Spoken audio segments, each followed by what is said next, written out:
tukweze ebirabo byaffe nga tuli awo mu kujjukira omubeere Mariya omutuukirivu tukwegayiridde oyo yeetambira ku musaalaba ng'ekitambiro kyo ekisa kye kitudduukirire awanganulamula amala ne mwoyo mutuukirivu.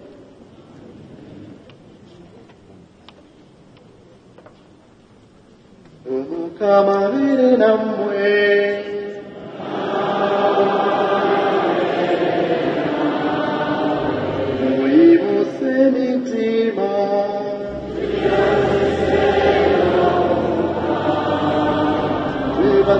Mukama Katonda waffe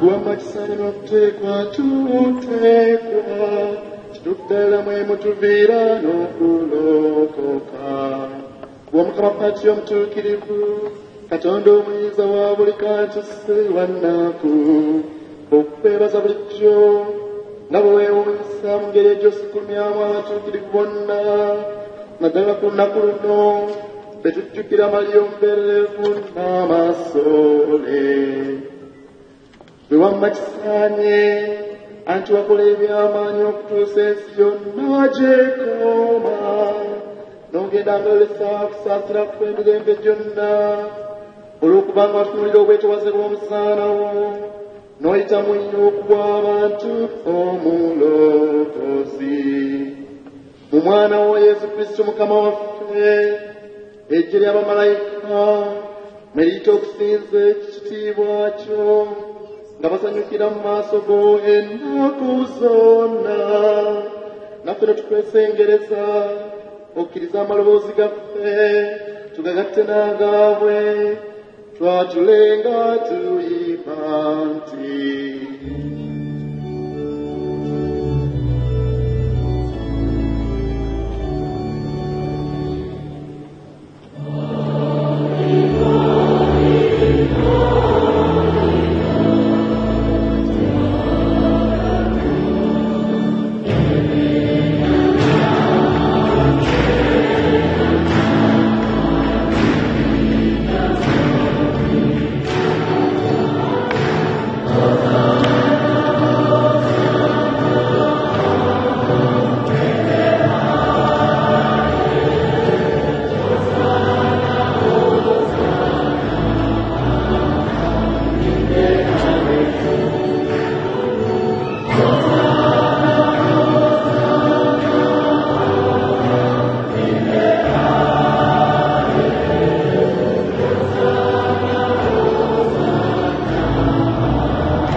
You can trust whatever is bothering you to the mighty God who is in charge, who is able.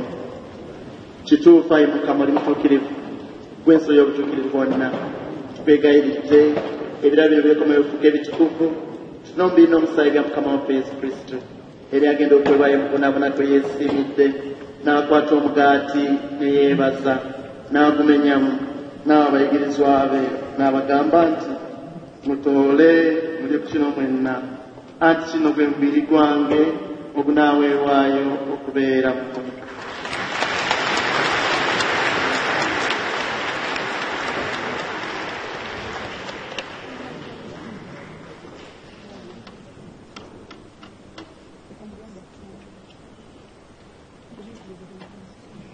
Era bamala okulya ekyekiro n'adya ne kaliisi era ne yeebaza n'abayigirizwa be n'abagamba nti mutoole munywe kuno mwenna anti ne kaliisi ey'omusaayi gwange ogw'endagaano empya ate ey'olubeerera ogunaayibwa okubeera mmwe n'okubeera abangi okusonyiisa ebibi kino mukikolanga lwa kunzijukira.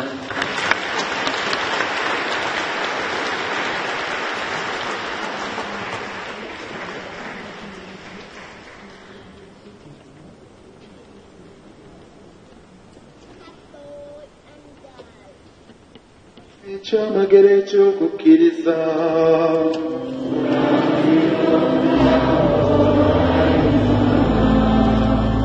twatula okusuukirako Kristo olita. Abooluganda ffenna tuyimirire. Kale nno ayi Mukama olw'okujjukira okufa n'okuzuukira kwe tukweza omugaati gw'obulamu ne kaliisa ekoloka nga tukwebaza tukwanyisa okuyimirira mu maaso go n'okuweereza tukwegayidde nnyo nga tukwesengereza eyabagaba n'omubiri n'omusaayi bya Kristo mwoyo mutuukirivu atukuŋŋaanye wamu.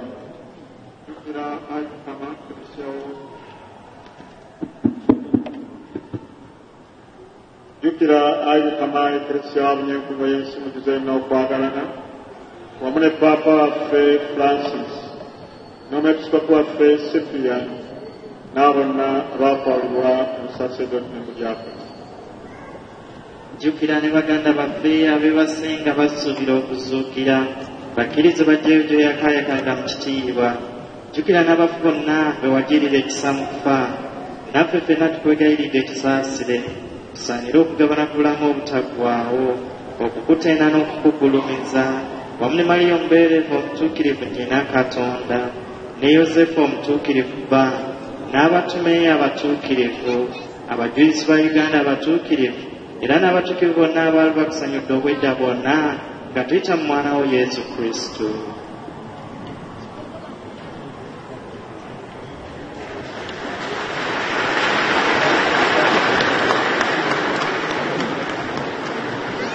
Gwe Katonda kwatyomiza wa buli kantu abali ekimu ne mwoyo omutuukirivu mu Kristo omweta okufuna n'ofuna wamu naye era muyemu ofunira butera na buli kitiibwa emirembe n'emirembe.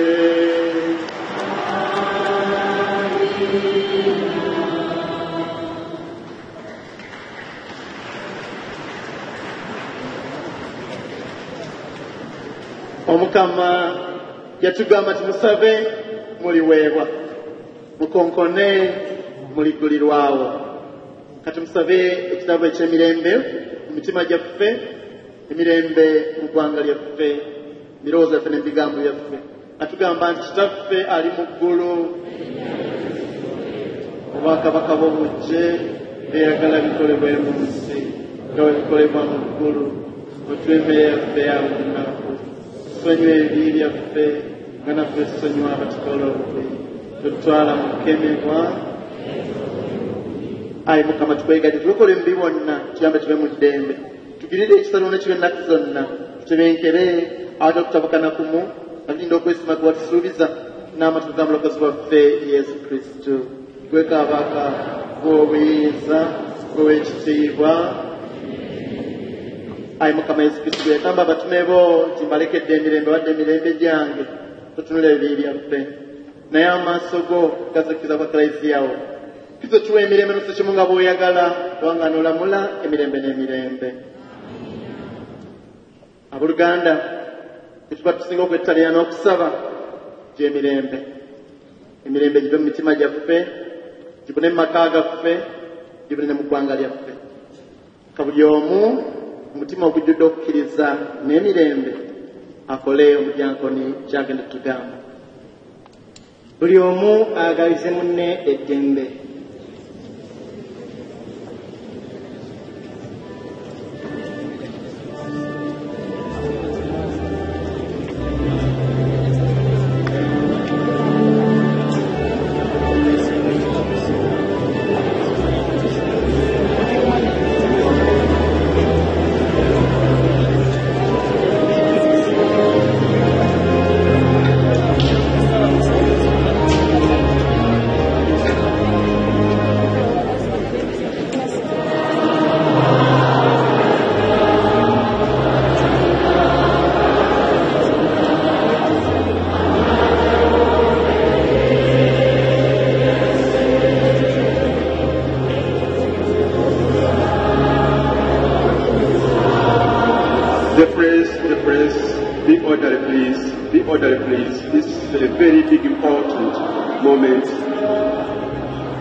Kaliga Katonda unajebiri byensi besimya abayitidda ku mpaka eyakaliga.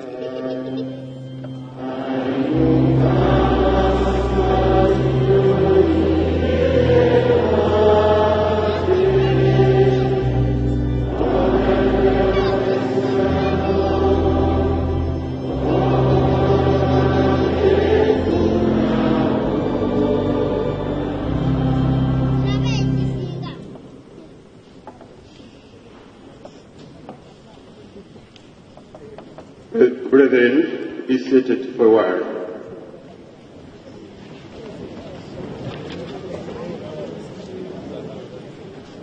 Brothers and sisters in Christ, this is the time to partake the body and blood of Jesus Christ, His Holy Communion.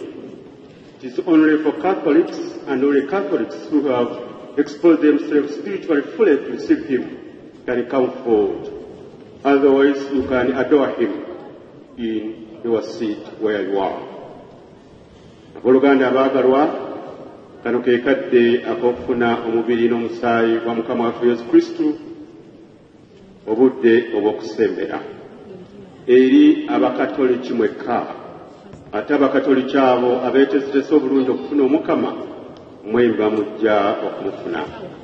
Oba si ekyo, Omukama mwegombere awooli. Abakulu bajja kubatukako eyo gye muli ba volunteers mukole amakubo mubawerekere.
abooluganda ffenna tuyimirire twebaza Omukama.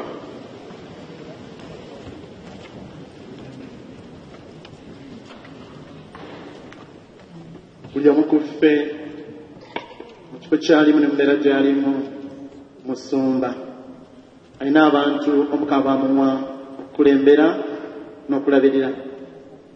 mu maka gaffe tulina abaana abaami n'abakyala betuvunaanyizibwako. mu byalo byaffe tulina abakulembeze. ku mirimu gyaffe tulinamu obuvunaanyizibwa. mu ggwanga lyaffe emitendera egy'enjawulo mu gavumenti ya wakati ne mu ya Ssaabasajja tuli basumba.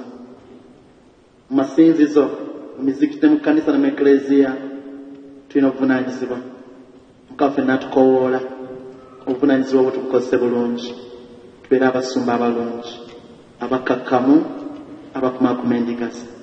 kati musabe tamunyaffe n'amasolo w'eggulu atuwolereze nga tugamba nti mirembe Maria tuteneema Omukama ali naawe olw'omukisa mbakasa neyezu omwana w'endaya y'omukisa Maria mutuukirivu nakati sabire faaza kakana akaseera kakufa kaffe Bikira Maria n'amasolo w'eggulu otusaako. Twegayirire. Ayi Mukama, amasakramentu ag'omuggulu tugafunye tukuwanjagira abajjukira omubereevu Maria n'amasolo b'omuggulu omutuukirivu tumusaamu ekitiibwa ku nsi tuba okutuula ku lujjuliro lwo olutaggwaawo. Tukikusaba tutamu Kristo Mukama waffe. Brethren, be seated for work.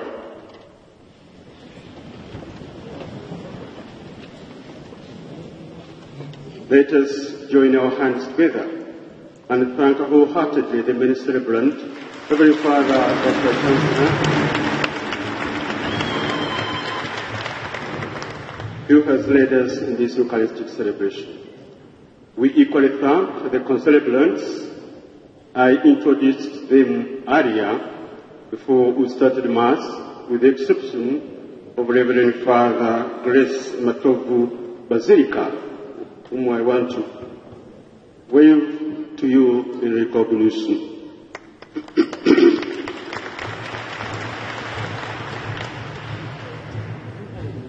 Brethren, we have concluded the first part of the liturgy, and we are now going to go in the second part.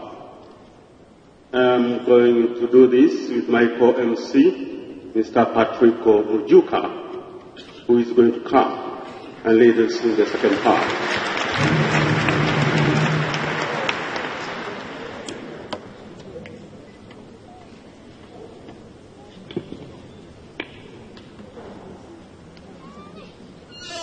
Thank you very much, Civil. Chancellor, Cathedral Administrator, omumyuka wo, ne bakabona bakatonda mwenna abatukulembedde mu misa eno, twagala okwebaza ennyo. Njagala okwebaza mu ngeri y'enjawulo bannaffe mwenna abazze, twagala okwebaza ennyo nga tuzze okusabira bannaffe amannya baagatuwadde, abali mu makomera ne bannaffe bangi abali mu malwaliro oba oli awo abamu n'amannya tetugamanyi, naye nga bonna twaze tubasabire olunaku olwaleero. Njagadde okwaniriza mu ngeri y'enjawulo abagenyi ab'enjawulo be tulina wano.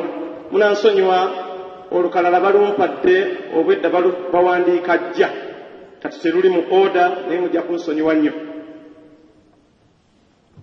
Njagala okusooka okwebaza bannaffe ba artists abatukoledde enteekateeka eno. Twebaza ba artists, mwebale nnyo. Mwebalire ddala. Omukulu Chaze Julius wa Uganda Musicians Association ne ttiimu yonna tweyanzeege. Omukulu Andrew Benon Kibuuka ne ba performers mwenna twagala okwebaza ennyo. Mu ngeri y'enjawulo twebaza ne Cathedral Administrator n'abakulu abatukkiriza ne tujja tusabire wano olunaku olwaleero nga tusabira bannaffe abali mu buzibu obutali bumu. Mukama asaasire babuveemu abalwadde abasuuse ate n'abali mu makomera Mukama asaasire babajjeyo ate nga babajjeeko n'emisango egibasibiddwako.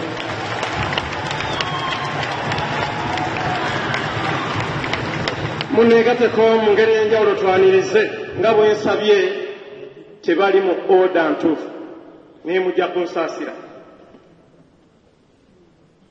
Muneegateko twanirize Oweekitiibwa Daudi Mpanga era nga yakiikiridde Oweekitiibwa Katikkiro. Oweekitiibwa Ssekabembe sibo toyanze nnyo toyanze. Oweekitiibwa Sylvia Mazzi toyanze nnyo toyanzege. Oweekitiibwa Joyce Mpanga, Oweekitiibwa Ssebuggwawo Joyce Nabbosa toyanze nnyo toyanzege. Dr. Kiza Besigye,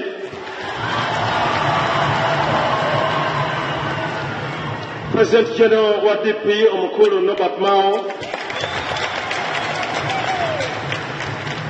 Oweekitiibwa Nakirembeka Waligo sebo toyanze nnyo toyanze. Meeya w'Entebbe Kayanja Dipo, Meeya w'e Kasangati Ssempebwa Tone, Honorable Babiye Kabanda w'e Masaka, Lord Mayor Erias Lukwago,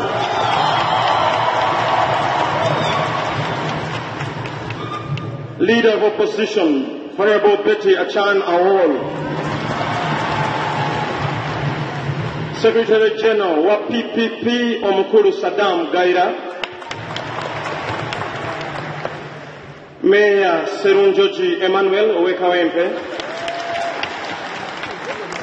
Mayor Serunjoji Musoke wa Kampala Central, Deputy Mayor Kampala Central Omukulu Sam Gombia, Honorable Katoro Bwama,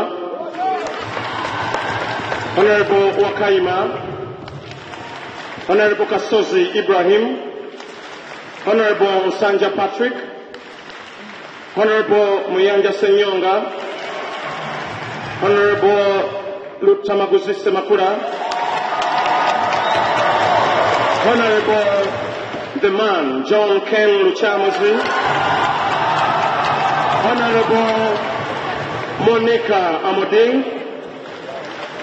Honorable Odur Jonathan, Honorable Fred Mukasa Mbide,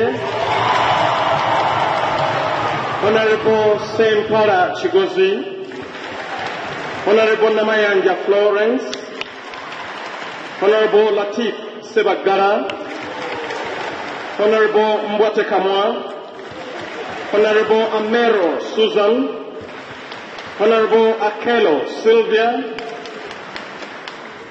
Right Honorable Winnie Kiza,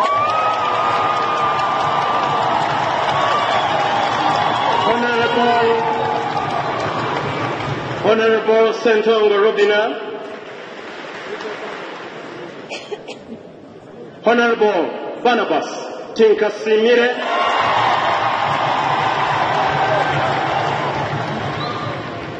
Tina Mukuru Rubega Mukwaku Sam, Tina DP Publicity Secretary Ken Paul Kakande, Tulina Organizing Secretary wa DP Omukulu Sula Chidandala, Lord Councillor Katabo Moses, Tulina Yuna Special Envoy Honorable Seninde,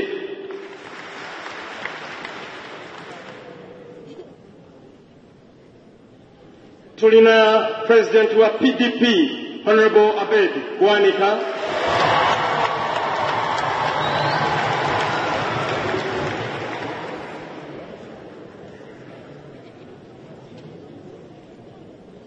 Okay, abalala nga bwe nagambye nti abadde bawandiika obwedda balabajja bwe mba nkoleseeyo ekiraba kisobosa onompa akapapula ngenda kufuna omukisa ogudda erinnya nja kusobola oddikoonako.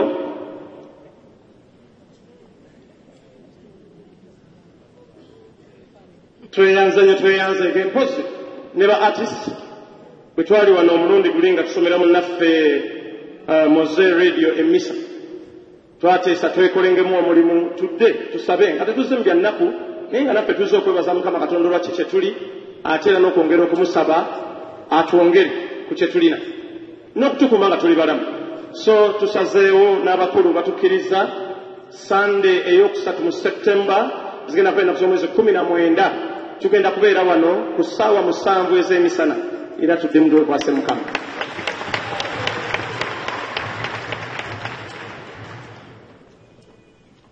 Webale nnyo Mr. Mujuuka entereza eyo yonna gy'amenye protoko yonna agikonyeeko. Abagenda okuddako okwogera katugenda kuba ne speeches nsaba Cathedral Administrator Ssebo Ojobuuze eggwanga lya Katonda lino.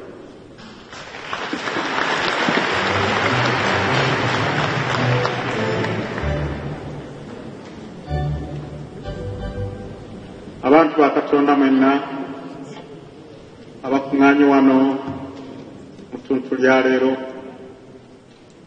mbaaniriza mu linnya lya Mukama waffe Yesu Kristo. Nembeebaza okujja abangi bwe muti okuwaayo essaala yaffe eno eri Katonda olw'ebyetaago ebyo bye bamaze okutwanjulira. Twala omukisa guno okwebaza Chansala w'essaza lino ekkulu ery'e Kampala Father Joseph Mary Sebunya atikiridde Ssaabasumba olw'okukulemberamu ate n'obubaka bw'otusizaako abali wano.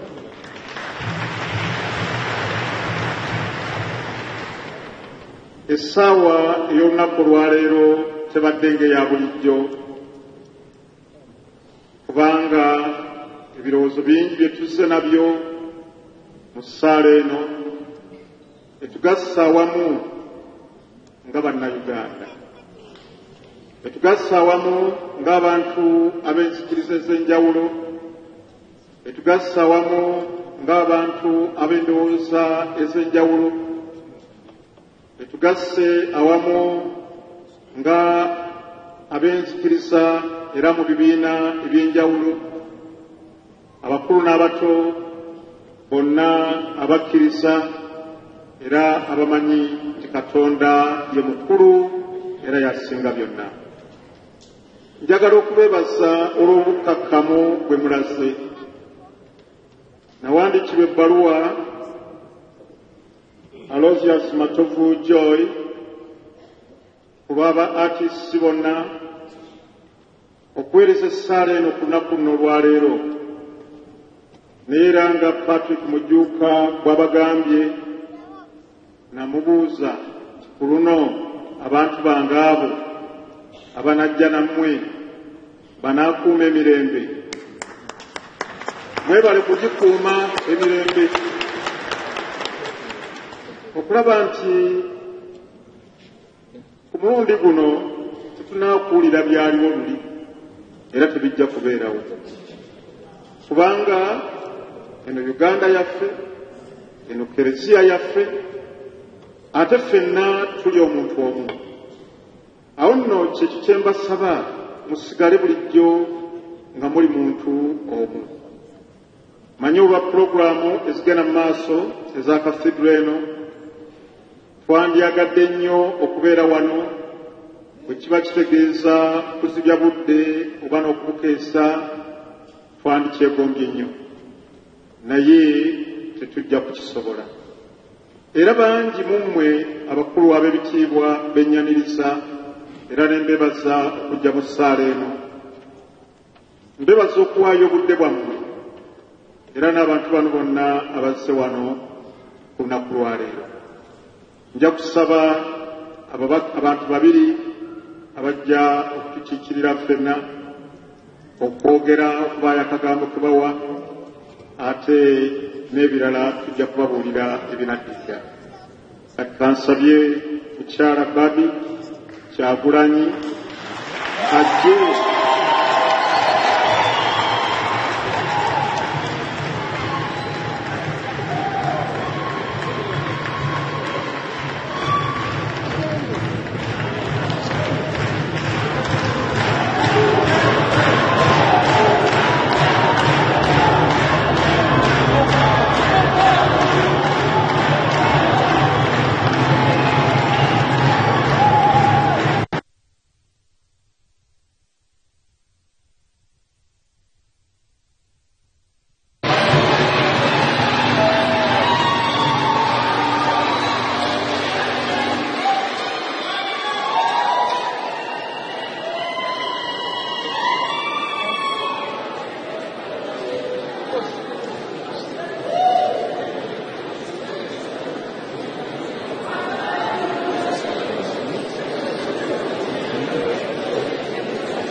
Basebo n'anyabo biki byammwe tubaaniriza mu ekereziya eno era tubeebaza okulabikako olwaleero.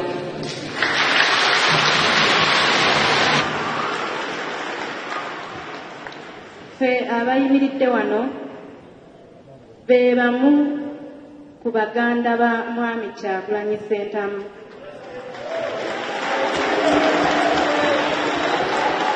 Naye nga omu ku ffe y'ono maama Honorable Zaake.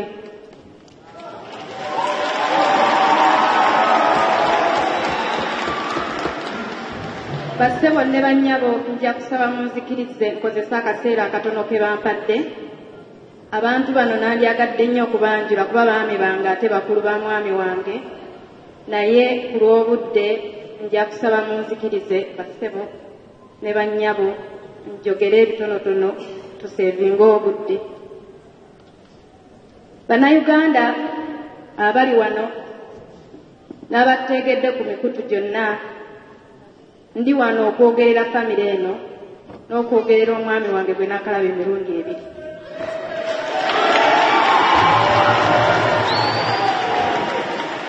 Nja kusooka n'okusaba abakyala abali wano bafukamire tweyanze,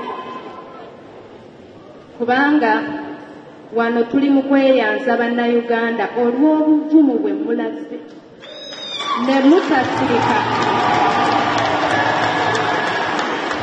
Bamaama musituke. Bannayuganda tubeebaza obutatiitiira n'okusobola okwogera kye muwulira nga mwagala okwogera nabo. Bassebo ne bannyabo tweyongera okubeebaza obukakkamu bwe mulaze mu kiseera kino, kuba tumanyi nti obusungu mulina bungi naye mwebale kuba bakakkamu.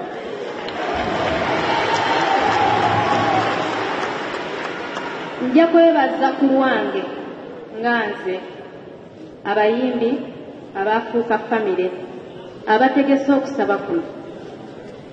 Silver Kyagulanyi ye yazaala mutabani waffe omukulu mu batiisimu, era yantuukirira n'ambuuza kuyambye ntya. Ne mugamba Bobi yansabye ekintu kimu, yaŋŋambye mumusabire. Era twebaza famire y'abayimbi okutegeka olunaku luno.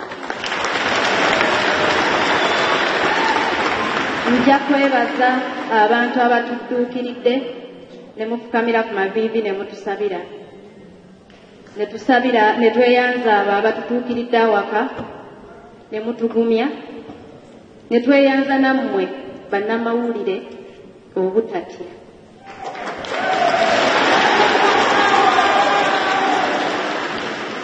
Bassebo ne bannyabo, Mwami Kyagulanyi Ssentamu waali si waalina okuba. Mu kiseera kino bwe bamukuumidde si waalina okubeera.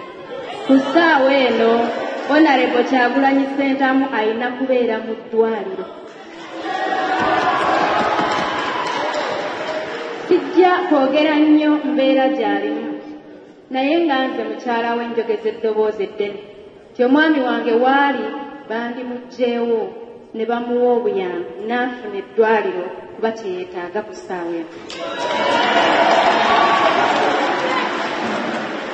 Ng'omunnayuganda nkakanya era nvumirira buli kikolwa ekikyamu ekyakolebwa ku bannamawulire, ekikolebwa ku bakulembeze baffe ne bannayuganda ffenna, nga obuzibu butusuusibwako abantu abaali badde batukuuma.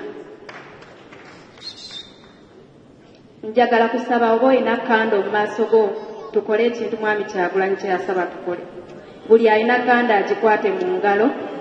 Yaŋŋamba bw'onooba osobodde okutuukirira abantu mubasabe bakume kando bansabire. alina ekibiriiti ng'oliraanye munno mbadde nsaba okumme ku kanda eyo. Nja kusaba batukulembere mu kusaba okwo kuba simanyi bwe kikolebwa.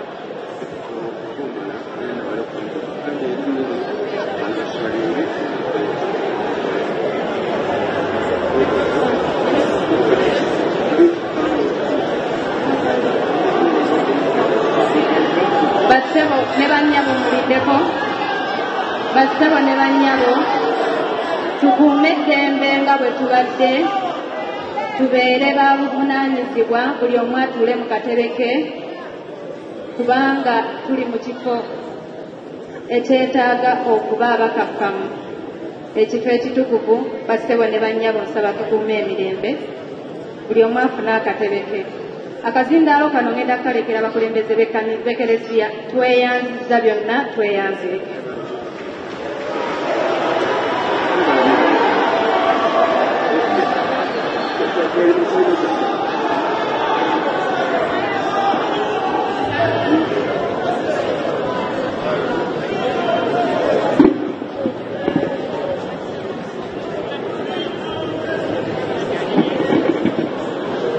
Twebaza obubaka obutuweereddwa mukyala Kyagulanyi Babi, ate n'essaala gye muwaayo olw'okubeera omwagalo waffe, omwagalo wammwe. Omukama asobole okumuyisa mu ebyo byonna byalimu kaakati.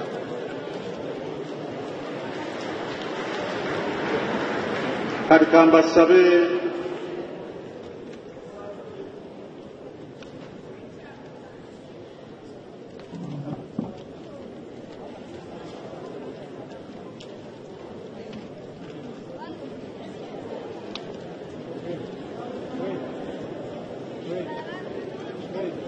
katusabe tuyimirire tuyimbe ekitiibwa kibe ekya paati. Ekitiibwa kibe ekya paati,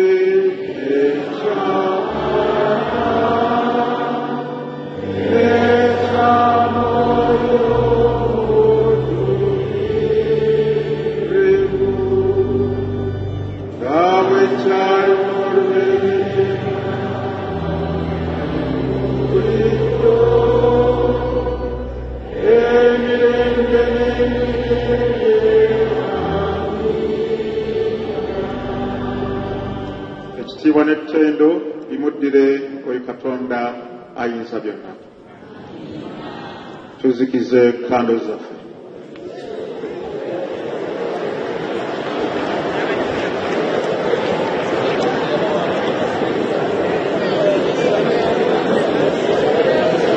Tuzikiza kando yaffe.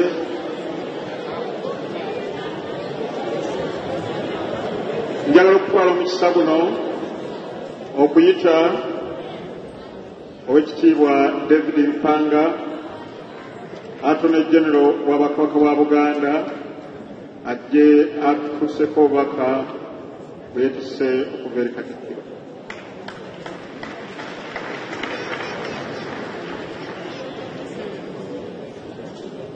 Bakitaffe mu Katonda batutegeezezza nti ensonga za protocol zaawedde, era n'olwekyo sigenda ziddamu, naye namusizza abakulu bonna abali wano mu biti byammwe. Ndeese obubaka bwa Katikkiro Oweekitiibwa Charles Peter Mayiga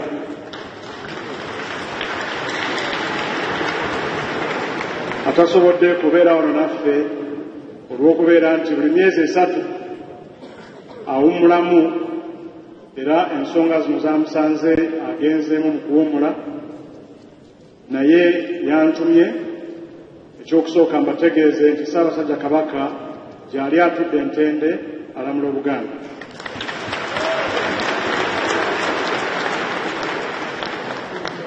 Era yantegeezezza mbategeeze nti nga 15 mwezi guno ekiwa Mirembe yalina okwogera kwe yakola, ate nga 18 omwezi guno n'ayisa ekiwandiiko ekitongole mu kwogera kwe ne mu kiwandiiko ekyo yavumirira sekuvumirira empisa gye bayisizaamu abantu abakwatibwa mu bintu by'okulonda okwali Arua, ate n'abo ababaka ba paalamenti n'abalala abakwatibwa nga bagambibwa nti bazza emisango.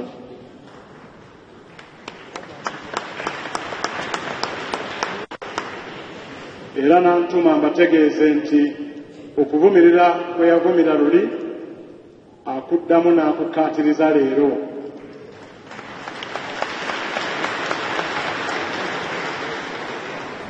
Ensonga ereetera Katikkiro awamu n'Obuganda bwonna okuvumirira ebikolwa bino si ndala, esooka nnono yaffe.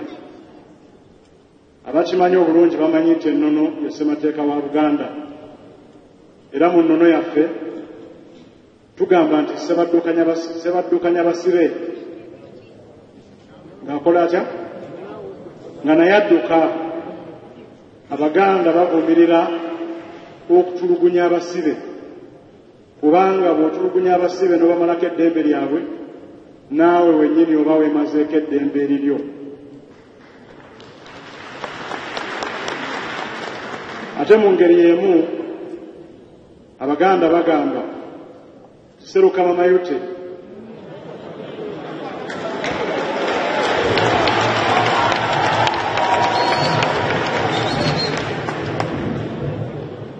Tuvumirira mu nnono yaffe omuntu yenna ayisa banne obubi, kubanga obuntu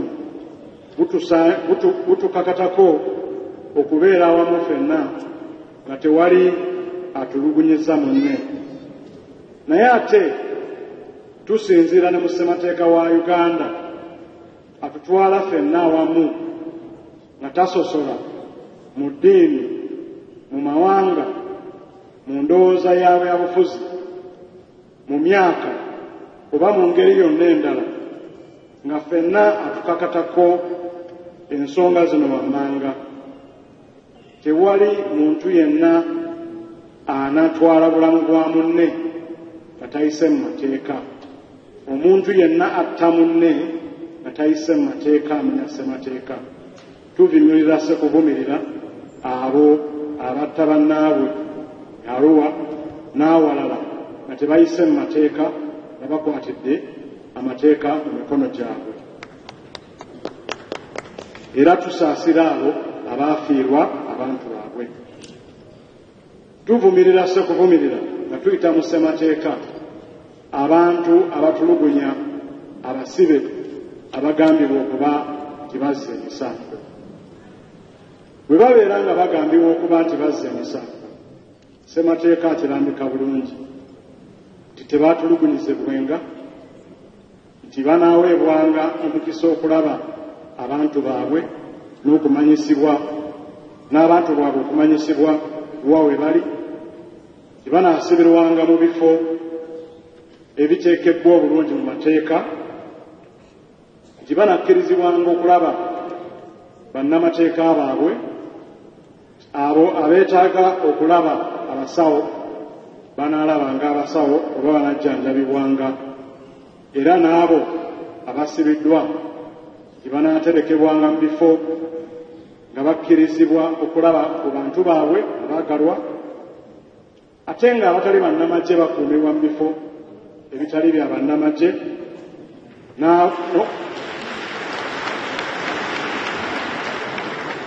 n'okutwalibwa mu kkooti ez'abasiviliani ezitali za bannamagye. Emisango egyo ssemateeka yabyogera dda, naye n'emisango egyo gy'ekkooti twagiwoza dda, era ndowooza nti gyandibadde gimanyise bulungi. Tuddamu nga tuyimiridde mu kereziya wano mu maaso ga Katonda n'abantu bonna, nga tusaba abo bekikwatako bakole nga ssemateeka bw'agamba.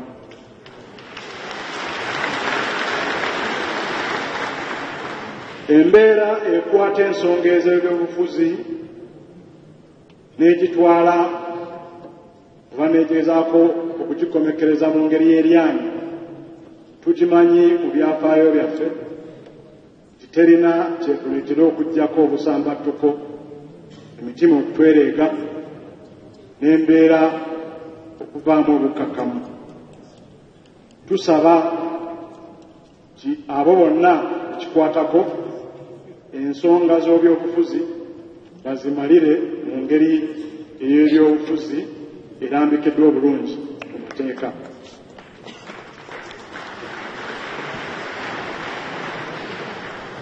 Mu ngeri y'emu, ebintu byonna ebikwatagana n'ebyokulonda, ndowooza nti Oweekitiibwa Bobi Wine yennyini yayimba akayimba nti obululu tebutwawula.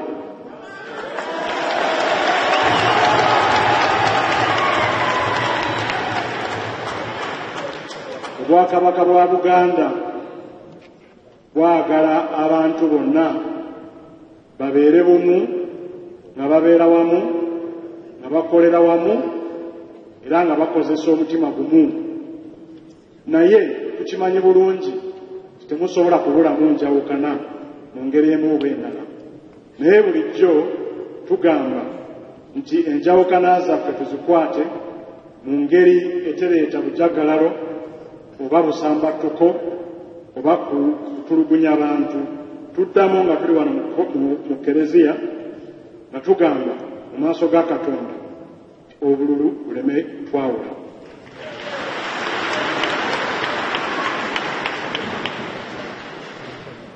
Komekkereza nga neebaza Ekereziya Katolika olw'okukkiriza okusaba kw'aba Uganda Performance Association okujja wano tusabe Katonda awe bonna bekikwatako amagezi, awamu n'abo bekikosa amaanyi okuyita mu buzibu buno obuliwo.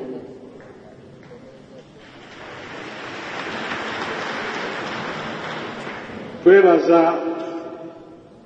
enzikiriza endala zonna ezayise mu kitongole ekya Interreligious Council okuwabula eggwanga era n'okuwa amagezi ku nsonga eno awamu n'okuvumirira ebikolwa eby'okutulugunya abantu. Era tubasaba nabo bwe baba basobola batuuse ensonga eno eri Mukama. Tulowooza nti Katonda tatuula wano lubaga wokka, naye atuula buli wamu. Buli omu mu ssinzizo lye aweeyo essaala ensonga zino ziggwe ate ziggwe bulungi.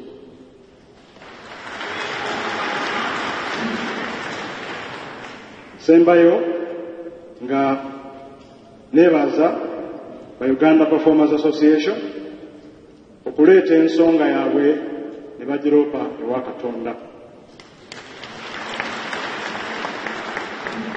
Ekyo kintu kiragira ddala obugunjufu era kiragira ddala n'okukkiriza nti ffenna tuli wansi wa Katonda